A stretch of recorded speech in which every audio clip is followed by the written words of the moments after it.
All right, ladies and gentlemen, we are now at the point where we have our eyeball completely done.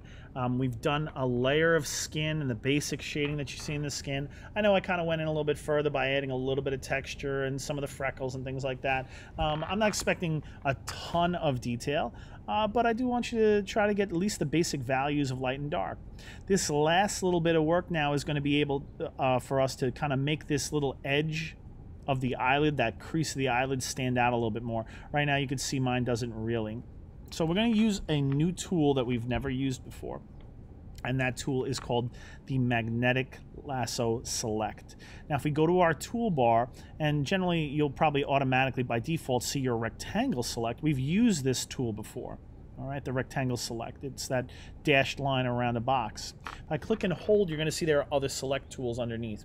We have the ellipse select, lasso select, polygon lasso, and the last one's called the magnetic lasso. Looks like a little, I don't know, like a jellyfish. We're going to click on that. Now, we don't have to worry about what layer we're on right now to do this. Doesn't matter, because the way the magnetic lasso tool works is that if we can start by bringing our sort of plus sign right to the edge of this line that we created for the eyelid, and we should have all probably created at least a line for the eyelid. If you haven't, you can always grab the pen tool again and add one. What I'm going to do is I'm going to click right on that line as close as I can. When I click on it, there's going to be a little anchor point that pops up. And the trick of the magnetic lasso is, even if you sort of venture off a little bit and you're a little wobbly, the magnetic lasso tool is going to automatically try to connect itself to the closest line possible. So as long as you're not way erratic, like, okay, I've suddenly gone off the rails over here and it's gone all kinds of crazy. Let me just say, like, I just messed it up completely. All you have to do is double click and hit Control D for deselect. So again, if you're careful, you can take that magnetic lasso tool, click on the line that you created for the eyelid, and then if you see, as I move my cursor along this, you see those little boxes pop up. Those are just sort of like markers that sort of tell you what point you're at. And again, the magnetic lasso tool is going to do its best to try to stay connected to that line. And again, if you mess up somehow, just double click and hit Control D. I'm going to do this for the last time. Just going to kind of my mouse and just drag it through. And you can see that even though I'm going quickly, the magnetic lasso does most of the work. So now that I have that top part done, I've got to complete this shape. I got to complete it in a way that's going to be helpful to me in painting.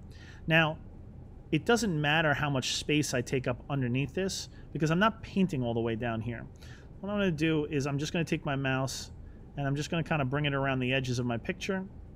And then I'm going to try to come back to the beginning, that first box, and just click. Now, if I get back to the beginning, what you're going to see is that it completes that shape. And what I have here is a nice outline of that crease, that pen line that I made earlier. And then on the bottom, it just basically almost just copies the edge of my, my picture. So, and it's not important that this bottom part is okay. What we're really looking for is that this is nice and smooth and accurate. So now that's created an area we can work on. In the selected area, I'll be able to paint, and obviously the areas that's not selected, it's not going to matter. So to paint this edge, what I'm going to tell you to do is create a new layer, and that new layer should just be eyelid and paint, so you know. All right. And now what we're going to do is we're going to start painting that crease, and what we're trying to do is to make that edge just a little bit darker so it really stands out a little bit better and really kind of creates the effect that there's a fold there, because right now we don't have that. So what I'm going to do is I'm going to make sure I have black in my color picker, and I'm going to slide up to my paintbrush. Sorry, go to my paintbrush. And what I'm going to tell you is you should keep your paintbrush about 100 points. Your hardness can be like 0 to 15, anywhere in there is fine.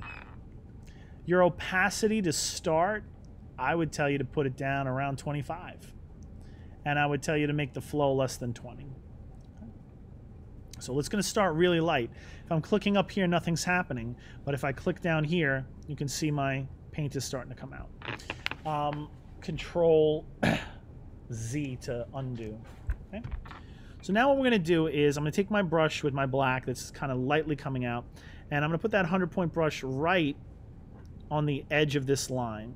I want half of it in the bottom part of that line, half of it on the top.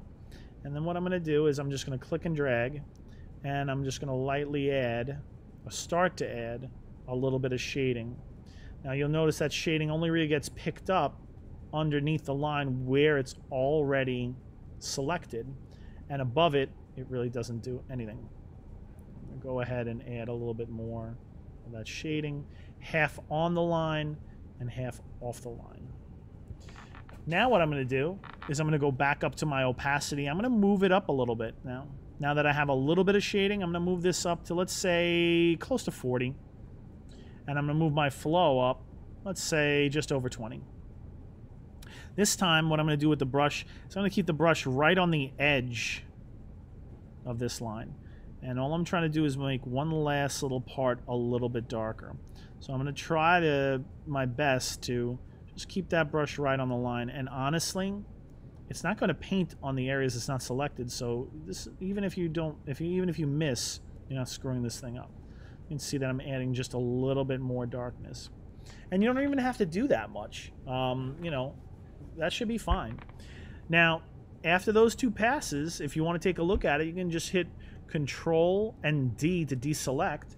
And I think right now you should see a big difference in terms of having a crease in there and separating the fold of the eyelid from the rest of the eye. I could show you the difference of what I just did when I go down to my layer, and if I hit the eyeball, you can see that's what it was. This is what it is. And that little crease then really ends up giving us a lot of depth to the picture. So, congratulations. In terms of getting to the end of the rainbow for this class, we did it. We're there. I'm not going to make eyelashes required. I think it's a lot of work. Some high-level skills on Photo P, which I can do a demo video for, but I'm not going to hold anybody responsible for. And what I'm going to tell you is for your final submission here, you should go through your layers. We should go and make all of the shape layers disappear. And I know that my shape layers, I know they're the shapes because they have that little tiny square in it. So when I go through and I click the eyeballs on that, it gets rid of my original pen lines. And then what you see is my finished painting of the eye. And I hope that this has been some fun for you guys as far as learning digital painting. I hope that this has worked out well for you. I know that the submissions so far have looked pretty good, and I feel like y'all have been doing a really good job of it. So, you know, with that, you can finish this out and give me your last screenshot. All right, ladies and gentlemen, congratulations. You finished drawing and painting. Make sure you submit all your work. I'll see you.